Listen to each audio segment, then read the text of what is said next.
ప్రభునందు ప్రియులైన మీకందరికీ యేసుక్రీస్తు ప్రభువారి నామములో శుభవందనాలు తెలియజేస్తూ ఉన్నాం. ఎడారిలో సెలయేర్లు అను ఈ ఆధ్యాత్మిక దినపాఠమునకు స్వాగతం.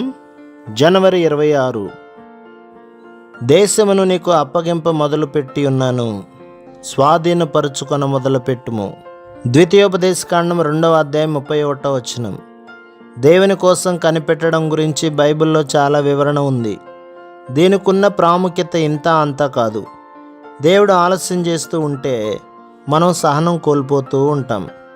మన జీవితాల్లో కష్టాలని ఎందుకు వస్తాయంటే మన తొందరపాటు, దుడుకుతనం వల్లనే. ఒక ఫలం పండేదాకా మనం ఉండలేం. పచ్చిగా ఉన్నప్పుడే తుంచేయాలని చూస్తాం. మన ప్రార్థనలకు జవాబు కోసం ఓపికతో కనిపెట్టలేం. మనం అడిగేవి పొందడానికి మనకు చాలా సంవత్సరాల సిద్ధపాటు అవసరమైనప్పటికీ వెంటనే పొందాలని చూస్తాము. దేవునితో నడవాలనుకుంటున్నాము, బాగానే ఉంది. కానీ దేవుడు ఒక్కోసారి చాలా మెల్లిగా నడిపిస్తాడు. అంతేకాదు, దేవుడు మన కోసం ఆగి ఎదురు చూస్తాడు కూడా. ఆయనతో కలిసి ముందుకు వెళ్ళకపోవడం వల్ల మన కోసం ఆయన సిద్ధపరిచిన ఆశీర్వాదాలను పొందము.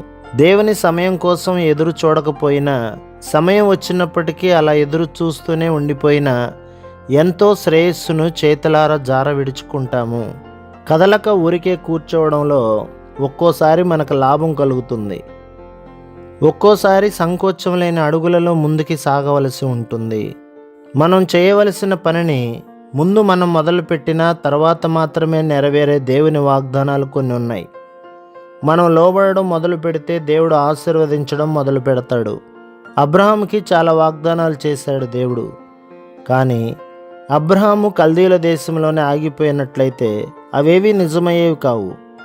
అబ్రహాము తన దేశాన్ని, బంధువులని, ఇంటిని వదిలి కొత్త దారుల గుండా ప్రయాణాలు చేసి తొట్టుపడని విధేయతతో సాగవలసి ఉంది.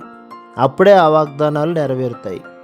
10 మంది కుష్ఠరోగుల్ని ప్రభు ఆజ్ఞాపించాడు, మీరు వెళ్ళి యాజకునికి మీ దేహాన్ని చూపెట్టుకోండి అని. వాళ్ళు వెళ్తూ ఉండగా వాళ్ళ శరీరాలు బాగైనాయి. తమ దేహాలు పరిశుద్ధమయ్యేదాకా కదలకుండా ఉన్నట్టయితే వాళ్ళ పట్ల అద్భుతం అస్సలు జరిగేది కాదు. వాళ్ళని బాగు చేయాలని దేవుడు ఎదురు చూస్తున్నాడు. వాళ్ళ విశ్వాసం పనిచేయడం మొదలుపెట్టినప్పటి నుంచి ఆ దీవెన వాళ్ళలో పనిచేయడం ప్రారంభించింది. ఇశ్రాయేలీయులు ఎర్ర సముద్రం దగ్గర చిక్కుబడిపోయినప్పుడు వాళ్లకు వచ్చిన ఆజ్ఞ ఏమిటంటే, మీరు సాగిపోవుడి. ఇక వేచి ఉండటం వాళ్ల పని కాదు, లేచి సాహసోపేతమైన విశ్వాసంతో ముందుకు వెళ్ళడమే. వాళ్ళ విశ్వాసాన్ని ప్రదర్శించమని మరోసారి ఆజ్ఞ అయింది. యోర్దాను నది నిండుగా ప్రవహిస్తూ ఉన్నప్పుడు దాని మీదుగా నడిచి వెళ్ళమని. వాగ్దాన దేశానికి నడిపించే ద్వారాలకున్న తాళాన్ని తీసే తాళపు చెవి వాళ్ళ చేతుల్లోనే ఉంది.